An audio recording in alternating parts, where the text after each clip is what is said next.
If you clicked on this video, my guess is you're feeling some things. You're like, yeah, that's relatable. How do I get my fiance to help? Or you're anticipating feeling that way. So we're entering into this moment with some feels, and I just like, first of all, let's hold space for that. I'm so sorry.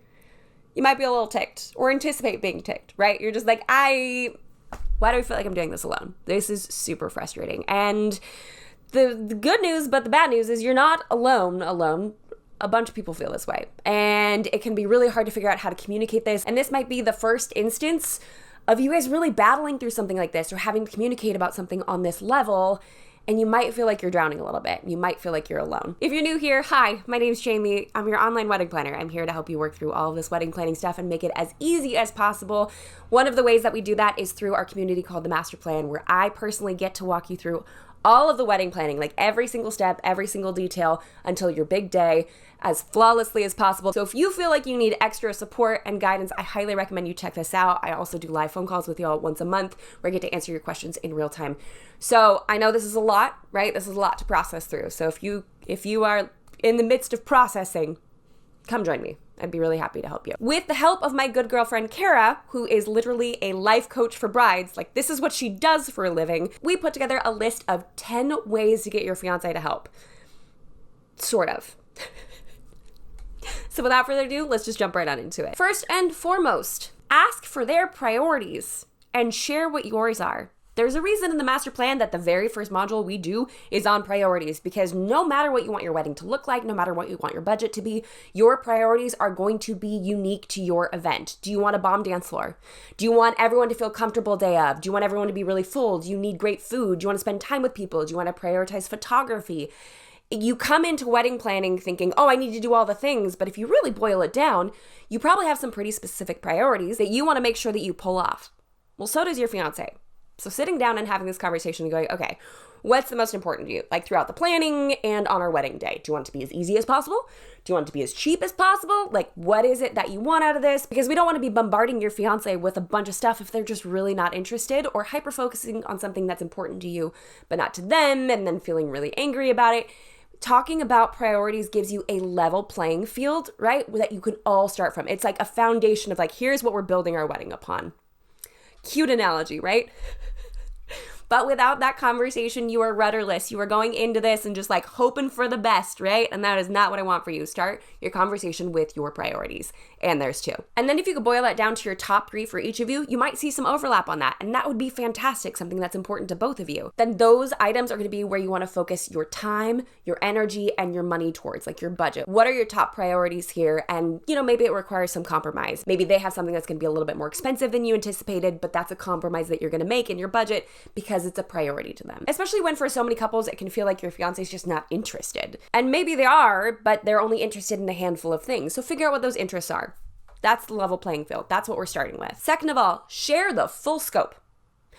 As you are getting into wedding planning, I'm sure you're like, oh my goodness, the amount of stuff that I have to do or that I feel like I need to accomplish, the list is a million miles long. I had no idea wedding planning was this complicated. Maybe that's even why you found me here on this channel, is because you were Googling something and Google chucked you in my direction. But you've realized that planning a wedding is like, it feels really overwhelming. But if your partner doesn't know the full scope of what you're looking at, they don't know how to help you. So I'm gonna give you guys a little bit of insight into my marriage. My husband and I had this argument years ago, where I had compromised to something that he had wanted, but it was so far off base from what I wanted, but I didn't clarify that, right? I didn't say what my full hope or my full expectation was. I started here. He thought I started here, so I compromised for here. So in my mind, I've bridged this giant gap for him. How dare he not respect the fact that I compromised majorly? And he's like, wait, I thought you were here. You were there? And I was like, yeah. He's like, well, why didn't you tell me that? If your fiance doesn't know the full scope of what you're looking at in planning a wedding, they may not be able to help you. If your fiance doesn't know the full scope of what you're looking at for wedding planning, then how do they know that they're not compromising from here to here? How do they know that, they feel like they're leaping and they're making this really big effort, but in reality, you've started way back here. So helping them to understand the full scope will again create a more level playing field for them to understand how much is on your plate with all of this. As a caveat though, this is not something to bludgeon them with. You're both going through this Most likely for the very first time, this is overwhelming for both of you, and one of you has adopted the Patronus of an ostrich and sticking their head in the sand, the other one has to pick up the slack. We're not attempting to bludgeon our fiancé with this, right? But it feels a little bit unfair to have this really big expectation if they don't know the full scope of work. Number 3, play to their strengths. In the same exact way that wedding planning doesn't make you Martha Stewart, it doesn't make your fiancé Tim the Toolman Taylor, all right? They're not automatically going to be good with a skill saw. They're not automatically going to have a garage full of tools to help you with all of the DIYs that you've dreamt of. Now, my husband and I, he had a bajillion tools, but he also didn't all of a sudden become good with time management. And that was an expectation that I had where I was like, you'll be good at getting this done in a timely manner, right? No. Why would he? This has never been a gift of his to do side projects very quickly. In the same way that you don't automatically just become the craftiest person on the planet. I could chuck as many DIYs at you as I want. That doesn't automatically make you really, really good at them, right? We have to maintain some perspective here. Kara puts this wonderfully. She said, divide tasks based on interest and ability. Music lover is on DJ duty, food snob is on menu, and spreadsheet savant is on budget. Everything is better when you are in your zone of genius, doing things you like and that you are good at. So be mindful and strategic before you divide and conquer. And when you're presenting them with a full scope of work, try to work off of a singular document. We want something that's full, but not too overwhelming, right? Just not too hot, not too cold, but just right on the porridge, which happens to be exactly what we've put together with this wedding planning checklist. Go ahead and check it out right here. It is a 12-month planning checklist that walks you through all of the things that you need to be doing and when you need to be doing them in a really concise manner. So ideally, it's not going to feel too overwhelming, but we're also not skipping any of the big details here. I probably already missed the box at this point. It'll be down below if you missed it as well. Download this, use this as your tool when you're having these conversations of everything that needs to be covered in planning a wedding. One, it makes like a good central document to cling on to and point at, so it feels less like an aggressive attack when you're having this conversation. And 2, it provides a centralized document to keep referring back to. You can print up multiple copies, one for your fiance, one for yourself, or maybe you just all like go off of the same document. So you're working towards a collective goal that is physically printed up in front of you that you can see instead of these ambiguous things that are spinning around your head that you hope they can help out with. Item number 4, have meetings. I know it feels like it's on your brain 24/7. Some of you can compartmentalize. Others of you are just like constantly word vomiting in your own brain and to anyone who will stop to listen about all of your wedding planning ideas and all of your wedding planning plans because you got to get it out of here. You got to get it out of the noggin for it to make sense. Maybe you're a verbal processor. But if you're seeing your fiance after work and you just unload everything you're thinking and everything you're feeling, again, there's nothing wrong with verbal processing, right? Sometimes I need to do that myself. But your fiance may not be in the mindset to hear all of the things that you have to word vomit if it's something they're already not very interested in. You're watching this video for a reason. They're not super stoked on wedding planning, or it's really hard to get them involved. And then you just pounce on them. That can feel a little bit like they're being bombarded. That can feel a little bit like, whoa. Like, why don't we just elope? Like, I don't care. This isn't important. I just want to make this feeling stop. So if you can schedule meetings, ideally with snacks and beverages or going out to dinner and talking about it, make it so it's a dedicated time for the two of you to discuss these items instead of filling every conversational nook and cranny with little itty bitty topics about wedding planning. That's not to say you can't talk about the wedding outside of those, but having that structure helps both you and your fiance mentally prepare for having these discussions instead of constantly talking about it. It gives everyone some reprieve. Kara's advice is this: a lot goes on in wedding planning, and it's easy for things to get missed and for communication to break down. So schedule meetings and check-ins, add beverages and snacks, of course, to talk exclusively about planning updates to get on the same page. This will also prevent wedding talk from taking over your whole lives. In these meetings, bring back that checklist. Bring it back, pull it back out, and be like, okay, here's where we're at this time frame, here's what we should be focusing on, can you handle X, Y, and Z here? Pass them off their assignments. It's a lot more structured and things are a lot less likely to be missed. Item number 5, I love that Kara included this. In fact, this is why she is so good at what she does. And we bow before the queen of emotionally healthy processing, right? Complain. When I first read this, I was like, what does that mean? Wait for it. When things get tricky, and they will, remember to complain with I statements instead of criticizing with you statements. I am feeling overwhelmed by the guest list issues, not you have done nothing to help me. Remember, this is training camp for doing big things together in the future. This approach also works well with vendors, just as a side note. This is the training grounds. Like, this is the first time you may be having really big financial conversations or having to weigh in family emotions, or there's a lot emotionally to wedding planning that you probably haven't crossed over before. Like, you may not have even come across issues like this. So learning how to communicate what you're feeling, this is just the beginning. Like, we're talking like the rest of your lives together, which is going to be awesome and dreamy, but you're going to run into other situations like this. So if you can adopt this attitude of like complaining with these I statements, which is something I'm still working on myself, and we've been married for quite a while. I can accuse very effectively, let me tell you. But it doesn't really lead to resolution or to coming to a common ground when it's about the attack. So find a way to vent nicely. Complain with grace. Number 6, rethink fair. And I'm using finger quotes for this. I'm going to read Kara's notes on this first and then get to my part. Rethink fair. It can be so easy to feel like you are doing it all when it comes to wedding planning. And maybe you are. But is your partner handling all the meal prep or dog walking or laundry? There are lots of ways couples divide labor, so make sure you consider the whole picture and make adjustments as needed to keep the overall balance in the relationship. Maybe you want to keep the planning but lose the dishwashing. So a little backstory, I work from home. So does my husband. We homeschool our children. So basically we're all here all the time, which means we're always doing chores. We're always doing dishes because like no one ever leaves, right? And let me tell you, it can start to feel like it's imbalanced. It can start to feel like, why am I doing so much and you're not doing the same amount, especially when you're constantly there and constantly seeing everything. So I forget where I heard about these, but these have become an essential tool in communicating in our family. And that is fair play cards. You guys, I cannot recommend this deck of cards enough. It's 100 cards with different activities on them or different roles and responsibilities that you may or may not have to run a household, to do life, etc. We ended up doing this with our children as well because our daughters are about to be 13, which is crazy. I'll give you a couple examples of what some of mine are. One of them is middle of the night comfort for kids. My husband needs a solid like 9 or 10 hours of sleep. Don't bug him in the middle of the night. Wake me up. It's perfectly fine. This one says partner coach. So words of affirmation and encouragement, 100% me, medical and healthy living for the kids. I'm usually the one that's in charge of ailments or sicknesses. My husband will handle like more wound dressing if needed, but I definitely handle this one for sure. Birthday celebrations of other people, kids, etc.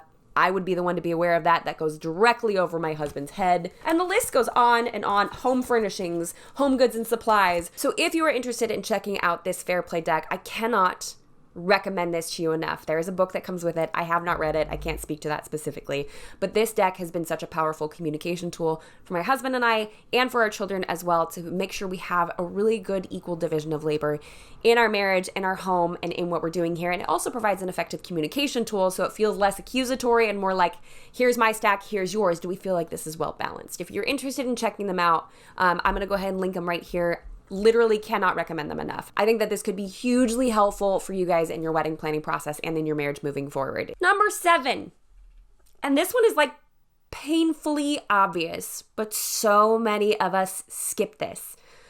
Just ask. Kara writes, seems obvious, but let me tell you, so many of us skip this simple step. We don't ask for what we want. We don't explain what we need until we are overflowing with resentment. Or we don't ask because we want our partner to just know. I know it sounds romantic, but it's not a great habit to create in your marriage. Practice asking with specifics for what you want, even if it seems easier to just do it yourself. I'm gonna read that part one more time because I need to hear it again. Practice asking with specifics for what you want, even when it seems easier to do it yourself. I didn't think I'd be personally attacked by this video. Here we are. Asking is a very beautiful and solid way to build a partnership. Mind reading is really stressful and really just low-key emotional sabotage. Oh, I did not read this paragraph all the way through before starting this video. Ask early and often for your wedding and beyond. Okay, so we all have something to work on. Number 8, check the energy. Sometimes it's your energy around wedding planning that has your partner avoiding the topic at all costs. What? I would never do anything like that. Wow, why is this like marital help and not just wedding planning help? If you are always stressed and in a bad mood, you can understand the avoidance. So do your best to take responsibility for the energy you bring to wedding planning tasks and conversations. This can be stressful, but you have the power to mitigate your response. Kara! At the very least, acknowledge that you have trouble keeping it together in terms of the wedding. Calling yourself out is often the vulnerability needed to invite your partner in. I mean, she's not wrong. Like, if you're constantly stressed about something, if I'm constantly stressed about something and I can't figure out why my husband isn't helping, I mean, like, if I were him, I'd want to avoid the subject at all costs. So being vulnerable and sharing that, like, hey, I'm not handling this well. I am not doing this effectively. And I feel like there's a couple other routes we could take to make this a little bit more smooth sailing, but I'm not taking any of them. Check your energy into these conversations. And I'm saying this with full vulnerability in front of you guys to say this is not something I'm effective at. So I feel personally like I've got stuff to work on after this too.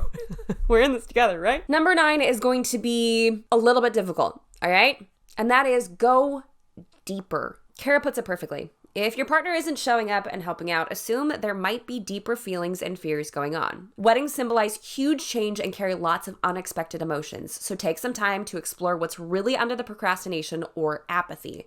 A gentle conversation to figure out how your partner is really feeling will help you understand their actions or lack thereof and how to move forward. Now, I will say, almost with full confidence, if I went to my husband and was like, why are you not interested? Like, let's have a deeper conversation about this. I don't know how it would have gone. I think he might just be like, I just don't think it's that big of a deal, right? Like, I just don't understand the focus of that. In fact, we probably had conversations like that. It's just been a super long time since we got married, so I can't exactly recall them. But there might be deeper stuff going on. There might be this like feeling of inadequacy because your partner can't provide enough money to have a more lavish event, or you're working on a budget, it's really stressing you out, and maybe they feel like partially responsible for that. There could be some other things that are deeper that are happening here. And in your marriage moving forward, you're probably going to have some deep conversations like this. Might as well start practicing now. No, just kidding. But this is a great opportunity to have these emotional conversations. Again, I can't say it would have been like the smoothest sailing or made the most sense to do that with my husband when he was my fiance. In fact, he just doesn't enjoy deep conversations in general. But that doesn't mean that it's not an effective tool to attempt or add into your arsenal. And last but not least, stay grounded. When things get crazy, return to point number 1. What are your priorities? What are their priorities? Come back to those. Come back to that list. Come back to those things that you feel like are the most important to you, right? And make sure you stay grounded in those. Because once you get into the weeds of wedding planning, all of a sudden you could be like, I have to make all of our invitations from scratch. Otherwise, no one's going to arrive. Because you've spent far too much time in the black hole that is Pinterest, and you've convinced yourself that if you don't do it a certain way, it's not going to be a worthwhile wedding to attend. But if you can stay grounded, if you can bring yourself back to those priorities, bring yourself back to your partner's priorities, and stay realistic about your expectations. Because again, planning a wedding is not going to change who you are. It's not going to change who your fiance is. It's not going to change your character. It's not going to change your skill set. It's not going to change a lot of things. Now, you might find as you're planning your wedding, your priorities shift, and maybe that will involve a new sit-down conversation, an additional meeting with your fiance to be like, hi, I thought this wasn't important, but I found it's wildly important, and now I'm kind of obsessed with it. So I just figured I'd let you know, I feel like I'm switching gears on this. Now, how do you stay grounded? This could be definitely different for a lot of different people, a lot of different couples, but my recommendation would be cling on to that singular document. And when you have these meetings, return back to reminding yourselves what your priorities are, and then looking at the checklist and filtering them through your priorities list. If it feels like it's low, skip it or pawn it off to someone else, or maybe go a cheaper route or a DIY route. It can be really difficult, and you might need to go over it again and again and again, maybe in your own mind, maybe venting to somebody else, maybe your fiance is the person that's going to want to hear all this. I don't know. You know your relationship way better than I do. But I know wedding planning can make people feel all over the place, which is literally why I created the master plan. That's exactly why I put together this course to walk you through everything. It's why I have live calls to answer all of your questions in real time. It's why we've created this community that you can lean on and other couples that you can talk to and vent to when you're going through these situations, because this is a lot, especially if you don't know what you're doing. So I invite you to join us in the master plan. I would love to see you in there. So that's all we have for this week's video, guys. Thank you so much for stopping by. How about you? Have you found an effective tool to communicate what you need from your fiance during this time period? Like, if you found what works best for you, will you please drop that in the comments below? Because who knows, someone else could take a look at that and go, oh my goodness, this is exactly what I needed to hear. Let's support each other in those comments and help each other get through this, because some of this is not fun to wade through. But we can do this together. If you liked the video, jump on down there, hit that like button, and subscribe to this channel for more tips and tricks for the modern day bride. And until next week, bye guys!